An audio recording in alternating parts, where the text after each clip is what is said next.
Brandon flexed in the gym mirror, checking his biceps from 3 different angles. Still not big enough.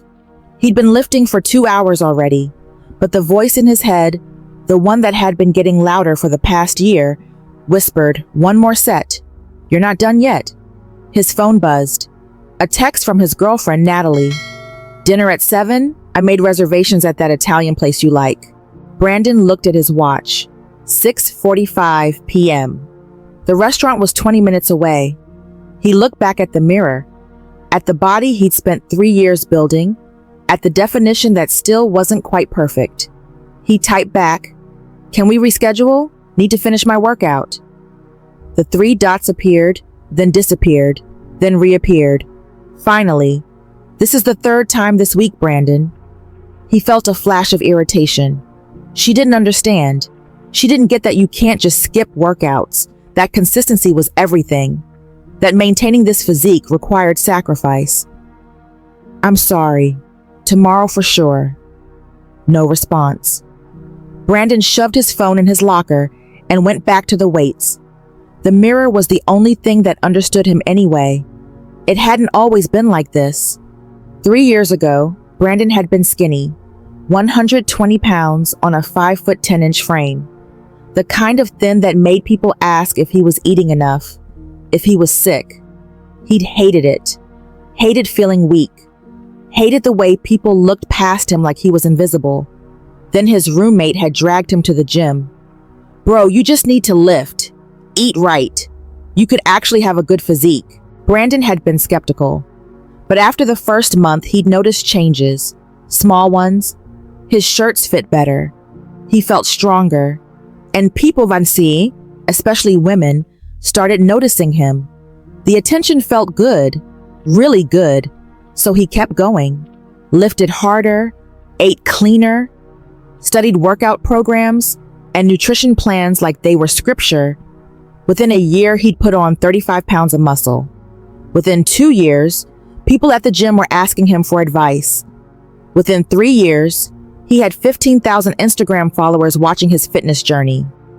Somewhere in that transformation, the goal shifted.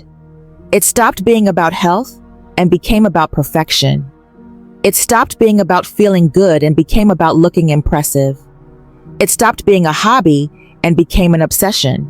The signs were there, but Brandon didn't see them, or chose not to. He weighed himself 3 times a day, his mood entirely dependent on the number. Up 2 pounds, anxiety and self-loathing, down 2 pounds, euphoria that lasted approximately 15 minutes before worrying about losing muscle. He took photos of himself constantly, checking angles, lighting, definition. His camera roll was 80% shirtless selfies. His entire social life revolved around the gym. If friends wanted to hang out, it had to fit around his workout schedule. If they wanted to eat somewhere that didn't have his macros, he'd bring his own food in Tupperware containers. His Bible, the one that used to sit on his nightstand, was now buried under fitness magazines and supplement bottles. Sunday mornings, when he used to go to church, were now his peak gym hours. Fewer people, better access to equipment. God will understand, he'd tell himself. I'm just taking care of the body he gave me. But deep down, he knew it was more than that. Natalie tried to talk to him about it one evening. They were at her apartment, and Brandon was meal prepping for the week instead of watching the movie she'd picked. "Brandon, can we talk?" "Sure, babe. What's up?" He didn't look up from his chicken breast and broccoli. "I feel like I never see you anymore. And when I do, you're either at the gym, talking about the gym, or eating food for the gym." "That's not true." "It is true. We haven't been on a real date in a month. You canceled our anniversary dinner because you couldn't fit it into your diet. You spent my birthday at the gym." Brandon looked up, defensive. "I'm working towards something. I have goals. Goals are fine, but this isn't goals anymore. This is obsession. You're so focused on your body that you're neglecting everything else, including us." "I'm not neglecting. When's the last time you went to church?" Brandon paused. "I've been busy. When's the last time you hung out with your friends? Your actual friends, not gym buddies? He didn't have an answer. When's the last time we had a conversation that wasn't about protein intake or rep ranges? Brandon felt irritation rising. So what, you want me to get fat? To stop caring about my health? I want you to have balance. I want the guy I started dating back, the one who had hobbies other than lifting, the one who laughed and relaxed and didn't treat every meal like a chemistry experiment. You're being dramatic. Natalie's eyes filled with tears. Am I? Because from where I'm sitting, you're in a relationship with your reflection, and I'm just the person who's supposed to admire it. She stood up. I think you should go. Natalie? Please, just go. Brandon left, anger simmering. She didn't understand. Nobody understood. He drove straight to the gym and lifted until his muscles screamed. The mirror, at least, gave him what he needed. Validation, proof of worth, evidence that he was enough.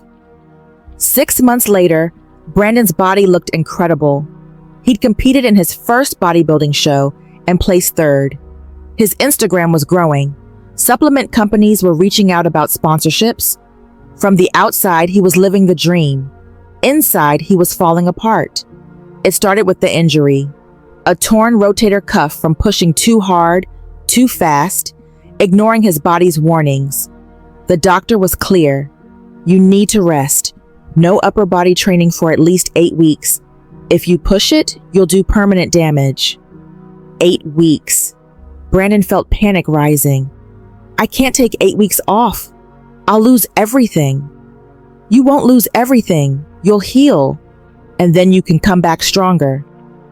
But Brandon didn't believe that, because his worth was wrapped up in his physique, and his physique required constant maintenance. 8 weeks off meant losing size, losing definition, losing the thing that made him matter. He tried to train through it. Lighter weights, different angles, just enough to maintain. The pain got worse. His shoulder throbbed constantly. Sleep became impossible. Even putting on a shirt hurt. Finally, after dropping a weight because his shoulder gave out, Brandon sat on the gym floor and broke down. Not because of the pain, but because he realized he couldn't stop. Even knowing he was damaging himself, he couldn't stop. That's when he knew this wasn't health anymore. This was sickness. This wasn't discipline. This was addiction. This wasn't about honoring God with his body. This was about worshiping his body in place of God. Brandon went home, shoulder throbbing, and did something he hadn't done in months. He opened his Bible. It fell open to 1 Corinthians 6:19-20. Do you not know that your bodies are temples of the Holy Spirit, who is in you, whom you have received from God? You are not your own. You were bought at a price. Therefore, honor God with your bodies. He'd read that verse before, had even used it to justify his fitness obsession. I'm honoring God by taking care of my temple. But now, sitting in pain, Instagram opened to yet another shirtless photo of himself. The verse hit different. His body had become a temple, all right, but he was worshiping at it instead of worshiping God in it. He scrolled through his camera roll, hundreds, maybe thousands, of photos of himself, flexing, posing, checking, comparing. When's the last time he'd taken a photo of anything else? When's the last time he documented a moment that wasn't about his appearance? He opened his calendar. Every day was blocked out. Chest day, back day, leg day, cardio, meal prep, no church, no community, no relationships beyond surface-level gym conversations. He looked at his texts. Natalie hadn't messaged in weeks. His college friends had given up inviting him to things. His mother's last 3 calls had gone to voicemail. Brandon had built an impressive body, but he'd lost his life. He fell to his knees and for the first time in years, really prayed. Not the quick, God bless this workout prayers he'd mutter before lifting. Real prayer, broken prayer, honest prayer. God, I've made an idol of my body. I've cared more about how I look than who I am. I've sacrificed relationships, purpose, time with you, all for a physique that won't matter in eternity. I've been so lost. The words came out choked with tears. I thought if I looked impressive enough, I'd finally feel like I was enough. But I never do. No matter how much muscle I put on, no matter how many likes I get, it's never enough. Because I'm asking my body to do what only you can do. Tell me I'm valuable. Tell me I matter. Tell me I'm worth something. Brandon wept into his hands. Forgive me, please. I don't even know who I am anymore without the gym, without the mirror, without the approval. Help me find myself again. Help me find you again. The next morning, Brandon made the hardest decision of his life. He deleted Instagram, all 18,000 followers, all the photos, all the validation, gone. Then he texted his small group leader from church, the group he'd stopped attending a year ago. Hey Marcus, I know I've been MIA, but I need help. I've been struggling with something and I don't know how to fix it alone. Can we talk? The response came immediately. Absolutely. Coffee tomorrow morning? I've been praying for you. Marcus listened without judgment as Brandon spilled everything. The obsession, the injury, the lost relationships, the way fitness had become his god. I don't know how to have balance, Brandon admitted. It's like I'm either all in or not at all. I don't know how to just be normal about this. Marcus nodded slowly. Can I share something with you? Please. I struggled with alcohol in my 20s. Not a lot. I wasn't getting drunk every day, but I couldn't have just one drink. It was either all or nothing. And what I learned is that some things become idols, not because they're bad, but because of what we're asking them to do for us. He leaned forward. Fitness isn't bad. Taking care of your body isn't sin. But when you're using it to define your worth, to earn love, to fill a void only God can fill, that's when it becomes bondage. Brandon felt tears building again. What helped me, Marcus continued, was getting ruthlessly honest about what I was really seeking, and then learning to seek it in the right place. You've been asking the mirror to tell you you're enough, but only God can tell you that, and he already has. Brandon's shoulder was healing. He'd followed doctor's orders this time: rest, physical therapy, patience. His body looked different now. Less defined, smaller. The muscle he'd been so afraid of losing had indeed decreased, and something surprising happened. He felt freer than he had in years. He'd started going to church again, rejoined his small group, started rebuilding friendships he'd neglected. He still worked out, but 3 times a week instead of 7. For health, not for identity. For strength, not for validation. And he'd stopped taking shirtless selfies, stopped weighing himself daily, stopped measuring his worth by his body fat percentage. One evening, his phone rang. Natalie. They hadn't spoken in months. Hey, her voice was cautious. How are you? I'm better. A lot better, actually. I heard you've been going back to church. Marcus mentioned it. Yeah, I've been working through some stuff. Realizing I had a problem. There was a pause.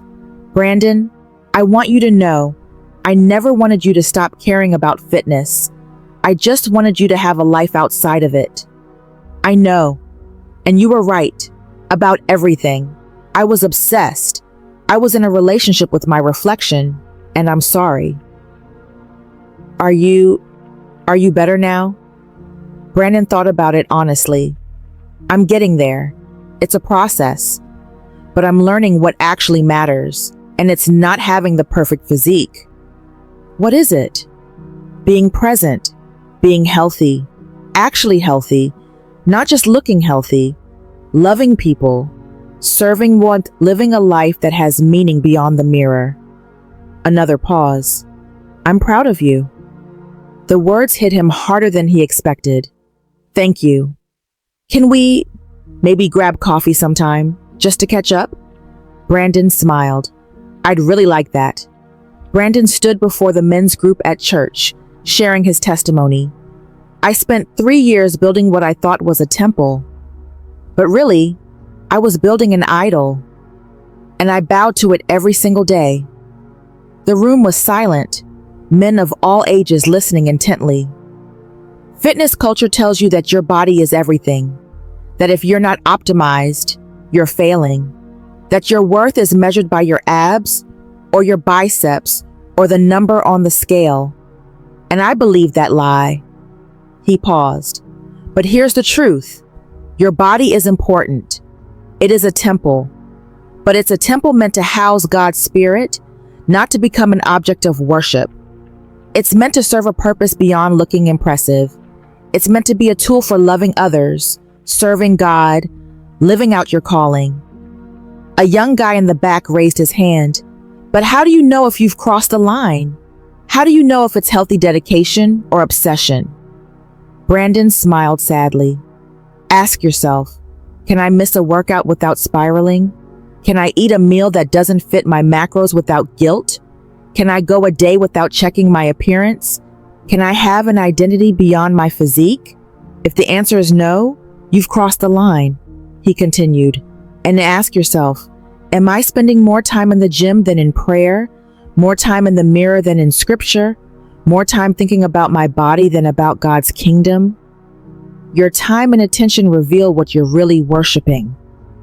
1 year later, Brandon sat in a coffee shop with a young guy named Tyler who'd reached out after hearing his testimony.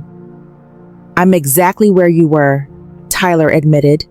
I can't stop. I know it's unhealthy. I know it's hurting my relationships, but I don't know how to quit. Brandon nodded with understanding. You don't have to quit fitness. You just have to dethrone it. You have to stop asking your body to tell you you're valuable and start believing what God says about you instead. How do I do that? Start small. Take a day off from the gym and spend it with God. Delete the shirtless photos. Stop weighing yourself daily. Find one hobby that has nothing to do with fitness. Invest in one relationship you've been neglecting. Tyler looked skeptical. That's it? That's the start. The real work is internal. Replacing the idol with the real thing. Letting God fill the void you've been trying to fill with muscle and validation. Tyler was quiet for a moment. Can I ask you something personal? Sure. Do you ever miss it? The body you had? The attention? Brandon thought honestly. Sometimes. But then I remember what I was like back then. Isolated, anxious, constantly comparing, measuring my worth by my reflection. And I realized I'd rather have peace than abs. I'd rather have real relationships than Instagram followers. I'd rather know I'm loved by God than be admired by strangers. He smiled. I'm healthier now than I've ever been, not because my body looks better, but because my soul does. Brandon stood in his bathroom, the same bathroom where he used to take dozens of progress photos every week. He glanced at his reflection, not to analyze or critique, but just to brush his teeth. The body looking back was fit but not perfect, strong but not impressive, healthy but not Instagram worthy. And for the first time in years, he was okay with that, because he finally understood his worth wasn't in the mirror, it was in the God who made him. And that was more than enough. His phone buzzed. A text from Natalie, his girlfriend again, after months of slowly rebuilding trust. Excited for our hike today. No pressure to make it a workout. Just want to enjoy nature with you. Brandon smiled and typed back. Perfect. Can't wait. He grabbed his Bible from the nightstand and spent 15 minutes reading and praying, something that had become as natural as his morning routine used to be at the gym. Then he headed out, not to lift weights or chase perfection, but to spend time with someone he loved, to live a life that mattered beyond the mirror, to worship the Creator, not the creation. And it felt, finally, like freedom.